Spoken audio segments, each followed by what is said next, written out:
Hey everybody, it's Robert here again, back with another video. This time I want to talk about the top 5 sports played in the US that people are kind of confused about from anyone who's not from America.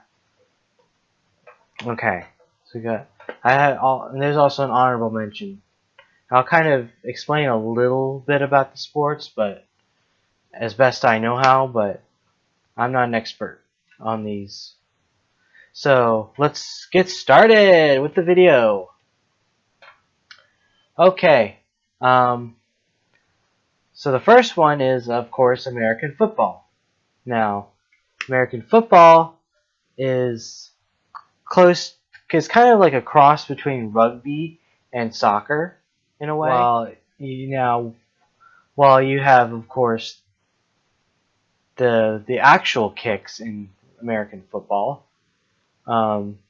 you have punts as well, and of course that comes from soccer. The punt actually kind of comes from soccer, but the rest of it is mostly from rugby. Now there are 4 periods of there's a certain amount of time for each period. Each period, we call them quarters. 4 quarters of a game, with, of course, a big halftime show in between the second and third period. And of course, what they do is there's like yard line markers. So of course we use the British system, so we measure everything in yards and feet and miles. So about the length of a football field is about 100 yards, or basically 300 feet. There's 3 feet in 1 yard. So about 10 yards, which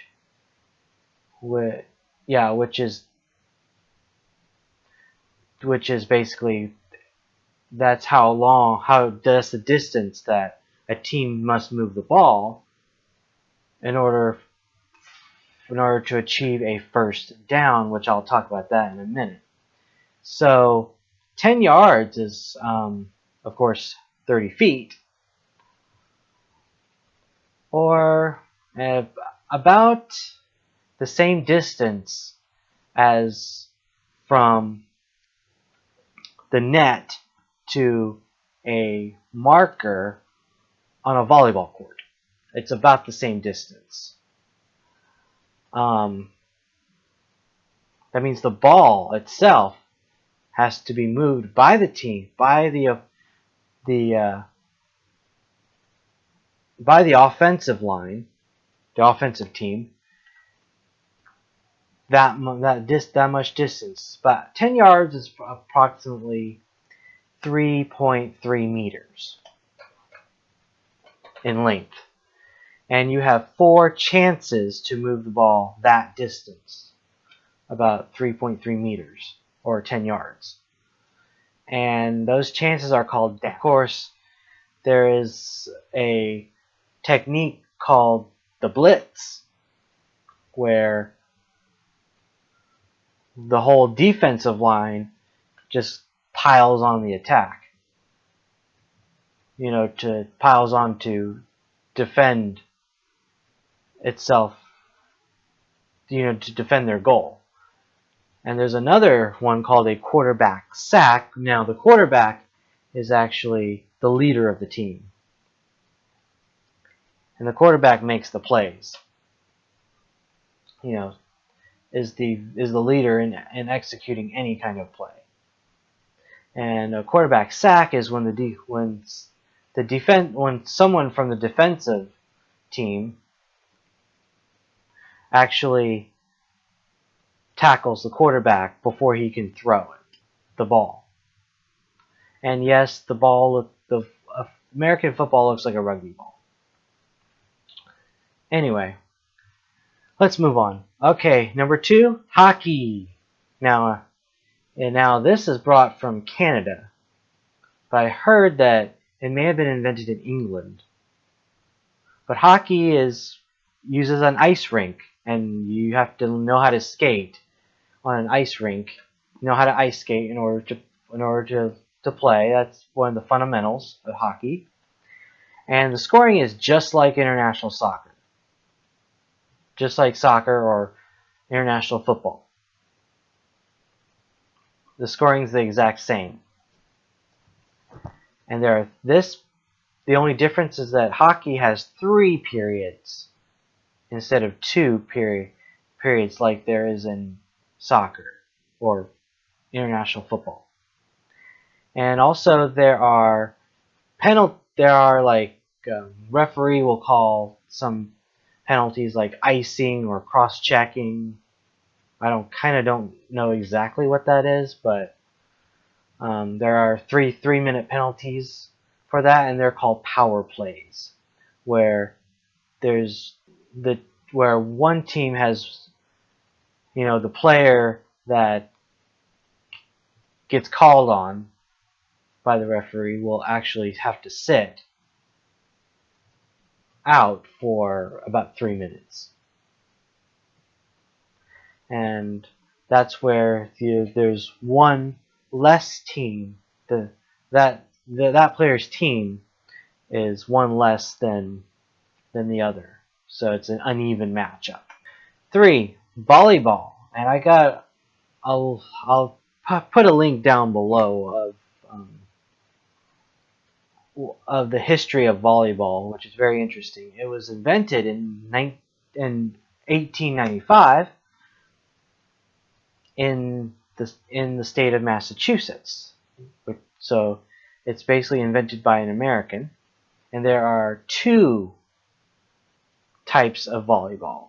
Beach volleyball, which is 2 players, and the score goes up to 21 for every portion of the match or set. And it's also, you gotta win by 2. And it's best of 3 or 5 sets. For beach, I think it's 3, and for indoor is 5. And then the next one, of course, is indoor, and that goes up to 25, and of course win by 2. Now for the 3rd set, or for the 5th set, it'll actually go to 15. Still win by 2 no matter what.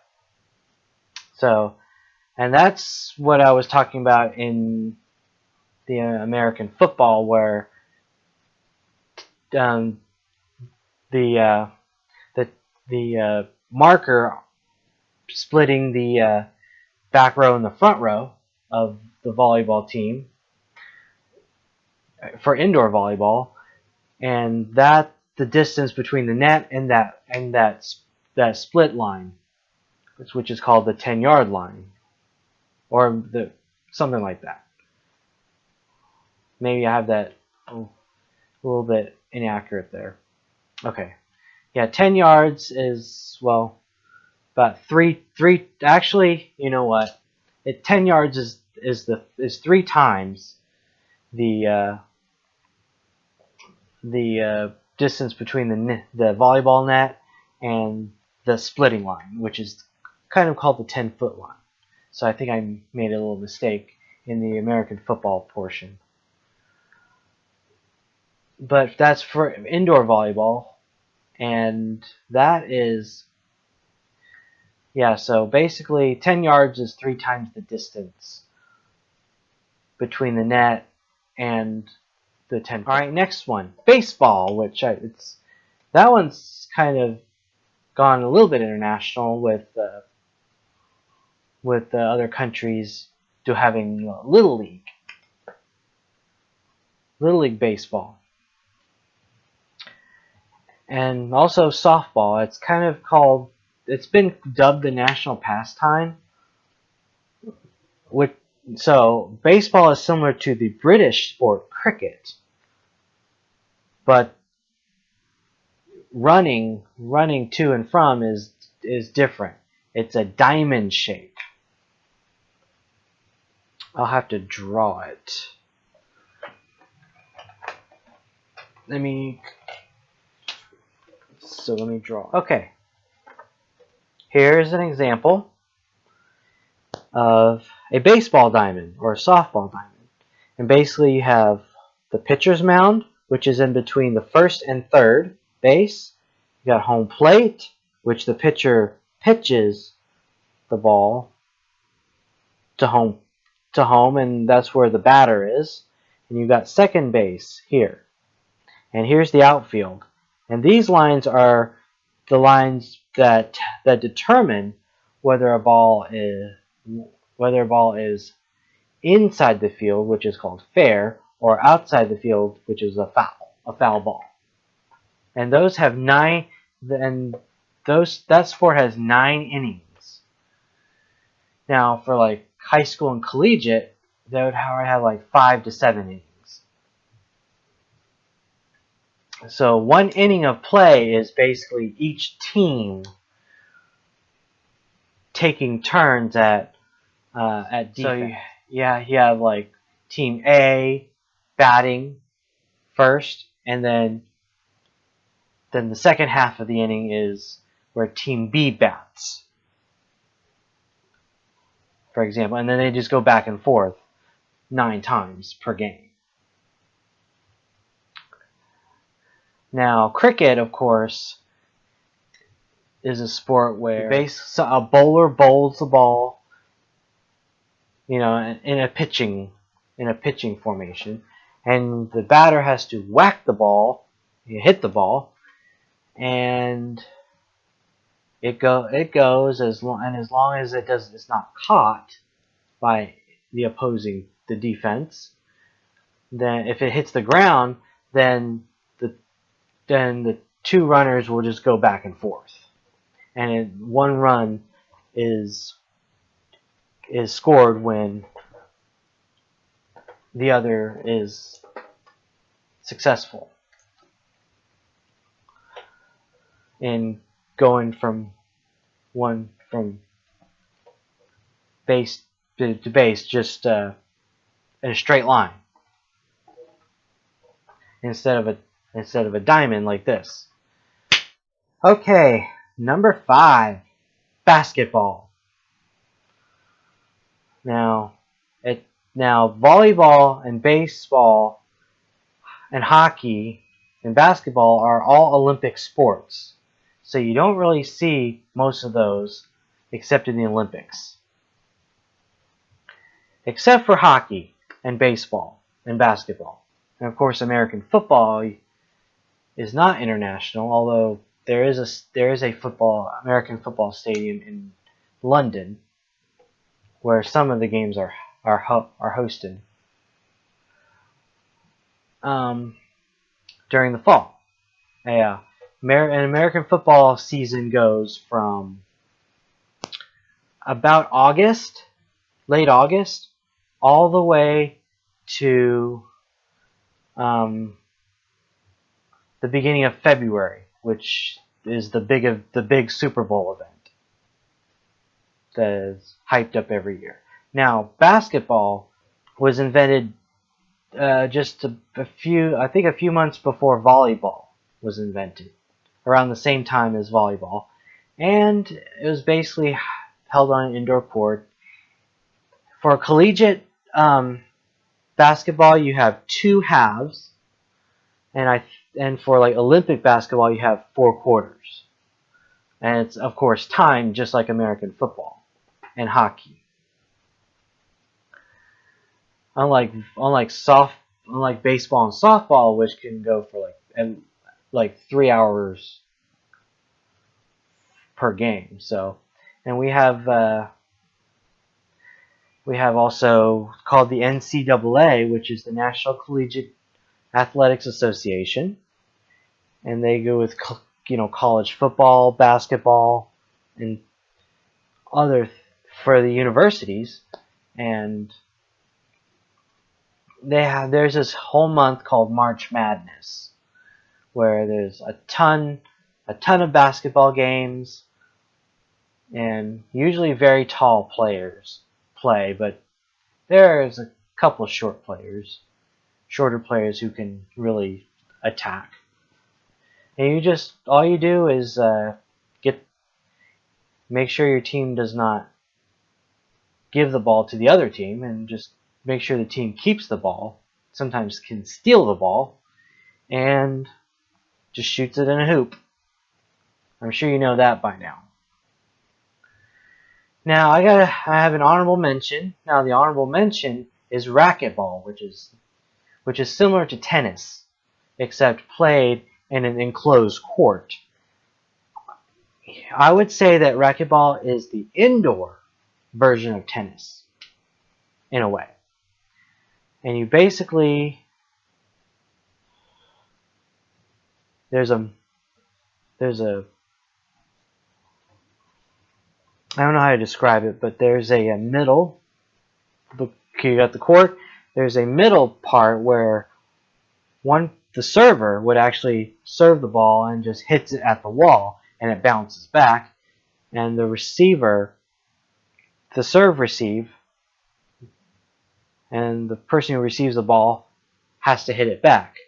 And if they're not able to hit it back, then a point is scored for the server.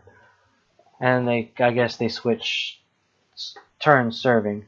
Now, I've never actually seen racquetball played at the Olympic level, or at the formal competition level. It's mostly a recreational sport.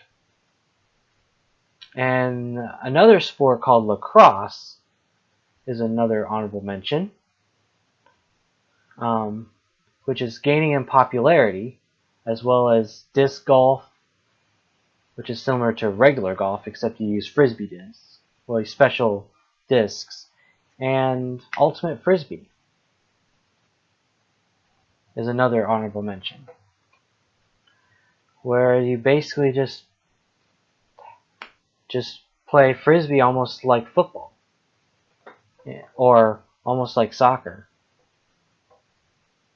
Kind of a combination between American football and soccer.